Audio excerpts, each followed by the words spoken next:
Jadi pada saat OTT itu saya bukan lagi juru bicara, sehingga sejumlah akses, sejumlah informasi yang biasanya didapatkan oleh juru bicara kemudian tentu sudah terputus pada saat itu. Yang pertama, saya tidak pernah menangani perkara ini baik di tahapan Dumas, penyelidikan, penyidikan, penuntutan ataupun persidangan selama saya berada di KPK.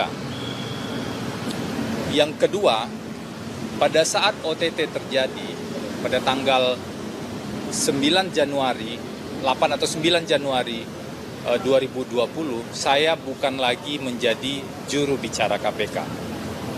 Karena saya sudah menyatakan, ada rekodnya juga di media pada tanggal 26 Desember tahun 2019, bahwa tugas saya sebagai juru bicara KPK sudah selesai. Bahkan itu hari pertama saya masuk kantor setelah pimpinan KPK baru pada saat itu mulai bertugas. Karena beberapa hari sebelumnya saya tidak masuk kantor karena sakit. Kemudian saya baca berita pada saat itu pimpinan KPK ingin mencari juru bicara baru, maka pada tanggal 26 di hari pertama masuk kantor itu saya langsung menemui pimpinan dan menyampaikan bahwa saya sudah bukan juru bicara lagi. Jadi pada saat OTT itu saya bukan lagi juru bicara, sehingga sejumlah akses, sejumlah informasi yang biasanya didapatkan oleh juru bicara kemudian tentu sudah terputus pada saat itu. Poin yang ketiga tadi sebagai bagian dari 5 poin untuk self-assessment terkait dengan conflict of interest adalah poin nomor 3, pada saat peristiwa itu terjadi, pada saat OTT itu saya tidak aktif atau non-aktif menjadi advokat. Karena saya sebelumnya disumpah sebagai advokat sebelum masuk KPK, setelah di KPK kemudian saya non-aktif, barulah kemudian setelah itu saya urus kembali izin advokat saya. Jadi posisi saya pada saat itu bukan sebagai advokat.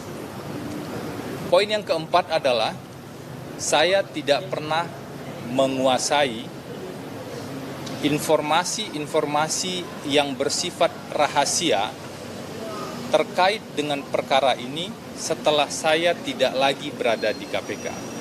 Bahkan informasi-informasi yang pernah saya dapatkan terkait dengan perkara ini adalah informasi-informasi yang sifatnya publik, memang untuk kebutuhan publikasi ke media. Contohnya, membuat poin-poin terkait dengan kebutuhan konferensi pers yang disampaikan oleh pimpinan dan juru bicara. Jadi, yang saya ketahui adalah informasi-informasi yang bersifat umum, yang bersifat pokok, yang semuanya sudah terpublikasi. Nah, itu juga saya sampaikan tadi. Nah, yang terakhir yang juga menjadi poin penting yang saya lakukan self-assessment adalah saya melihat apakah ada aturan atau mekanisme yang disebut dengan cooling off period atau tenggat waktu ketika seseorang tidak lagi menjadi pegawai di sebuah instansi. Apakah ada aturan tersebut? Aturan soal cooling off period ini biasanya adalah aturan-aturan yang memberikan batas waktu kapan atau sampai kapan seseorang pegawai atau seorang pejabat tidak boleh melaksanakan pekerjaan terkait dengan mantan kantornya. Nah, di KPK tidak ada aturan tersebut. Saya sudah cari itu. Seingat saya pada saat itu ada wacana mengatur soal cooling off period ini.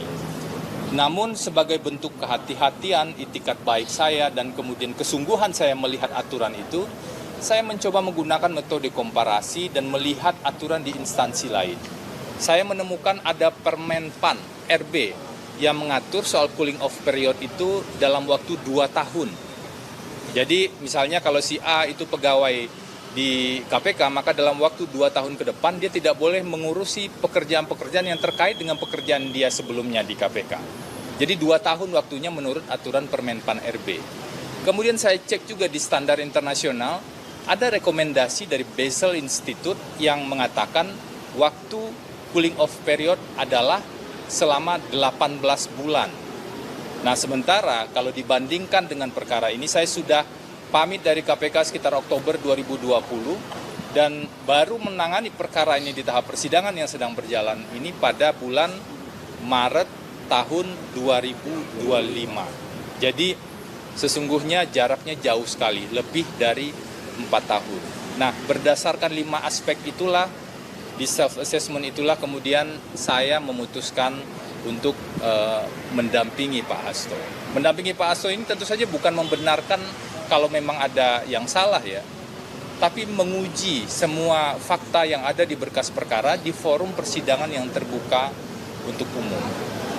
Nah, terakhir ini juga perlu saya sampaikan, saya juga menyampaikan pada saat peristiwa OTT tersebut terjadi, saya memang diminta untuk membantu, karena saya di Humas ya, untuk membantu menyiapkan konferensi pers dan poin-poin pokok yang disampaikan ke media.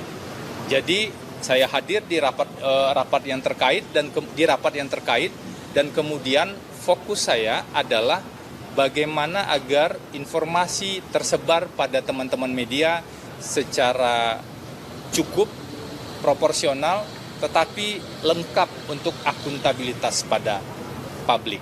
Jadi begitu ya, itu yang bisa saya sampaikan. Intinya kurang lebih dalam proses pemeriksaan dan diskusi yang terjadi. Jadi banyak diskusi tentang peran-peran advokat tadi, dan itu saya jelaskan. Tentu dari perspektif undang-undang advokat, kemudian aturan-aturan yang terkait dan praktik-praktik yang terkait. Saya pikir itu dulu yang bisa saya sampaikan. Tanya sederhana aja. Kliknya dari mana? Dari Mas Hasto bisa Anda ke saksi Harun Masiku? Apakah ketika Anda menjadi seorang advokat atas klien Pak Hasto, diduga penyidik KPK mengetahui banyak terkait informasi yang dimiliki Mas Hasto, khususnya terkait Harun dan yang lainnya?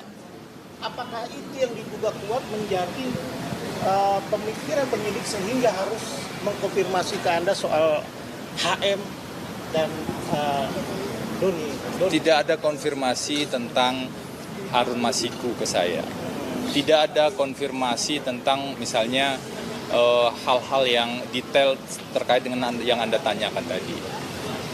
Yang ditanya ke saya lebih terkait dengan pelaksanaan tugas saya sebagai advokat. Tentu saja dihubungkan dengan karena pada bulan Januari tahun 2020 tersebut saya masih pegawai KPK, tapi bukan lagi juru bicara KPK. Lalu kira-kira disampaikan nggak kenapa Anda dipanggil menjadi saksi atas tersangka 2 tadi Harun? Sementara Anda sudah menjelaskan beberapa aspek, kemudian kira-kira apa penjelasan dari penyidik sehingga Anda diminta menjadi saksi? Enggak, penyidik kan punya pertimbangan. Saya menghormati pertimbangan penyidik tersebut dalam pelaksanaan tugasnya.